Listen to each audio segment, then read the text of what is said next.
Let's get started on our day 2. It's good old marriage. The story of Adam. This is the account of the heavens and the earth when they were created. When the Lord God made the earth and the heavens, and no shrub of the field had yet appeared of the earth, and no plant of the field had yet sprung up, for the Lord God had not sent rain on the earth, and there was no man to work the ground, but streams came up from the earth and watered the whole surface of the ground. The Lord God formed the man from dust of the ground and breathed into his nostrils the breath of life, and the man became a living being. Now the Lord God had planted a garden in the east in Eden, where he put the man he had formed. And the Lord God had made all kinds of trees grow out of the ground, trees that were pleasing to the eye and good for food. In the middle of the garden were the tree of life and the tree of knowledge of good and evil. A river watering the garden flowed from Eden, and there it was separated into 4 headwaters. The name of the first is the Pishon. It winds through the entire land of Havilah, where there is gold. The gold of that land is good. Aromatic resin and onyx are also there. The name of the second river is Gihon.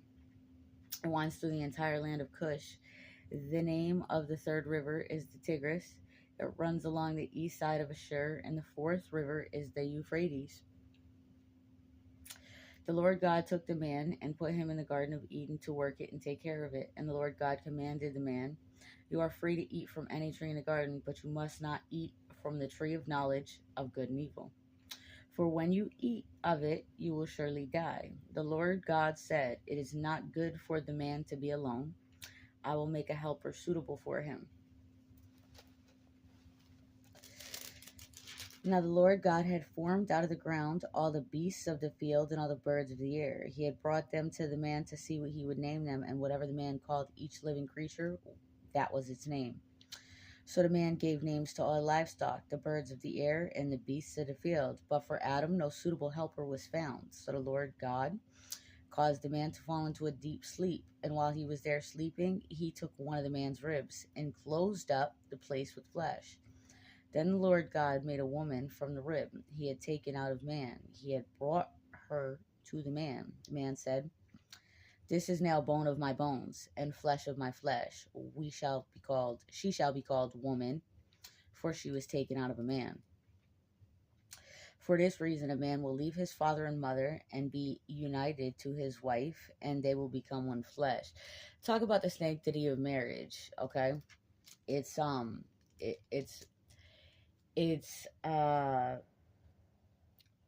honored and respected by God. It's truly a spiritual union.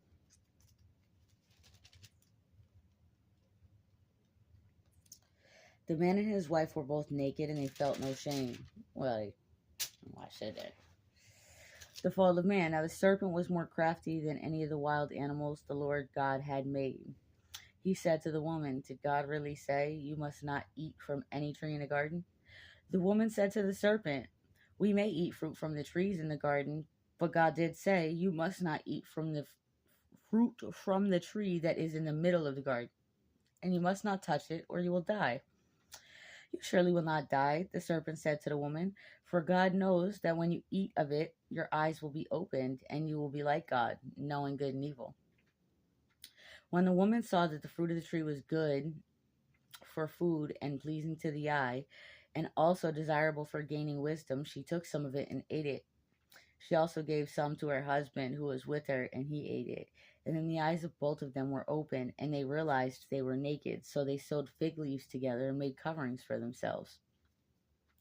Then the man and his wife heard the sound of the Lord God as he was walking in the garden in the cool of the day, and they hid from the Lord God among the trees of the garden. But the Lord God called to the man, "Where are you?"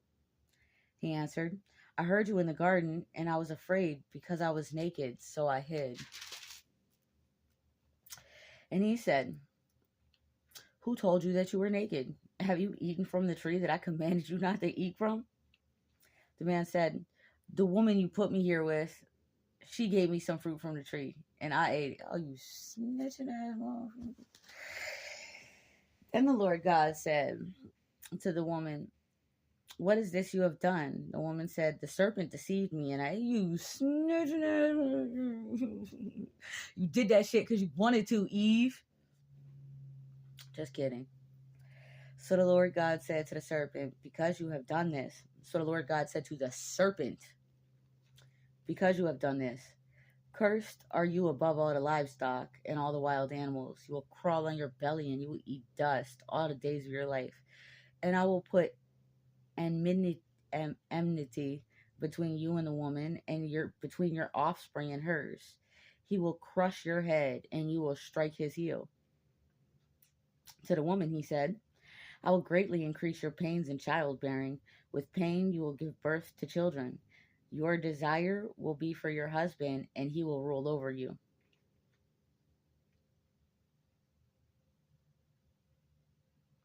To Adam he said, "Because you listened to your wife and ate from the tree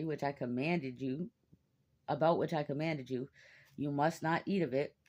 Cursed is the ground because of you. Through painful toil, you will eat of all the days of your life.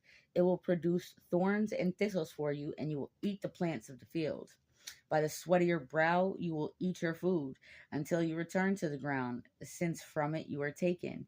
For dust you are, and dust you will return."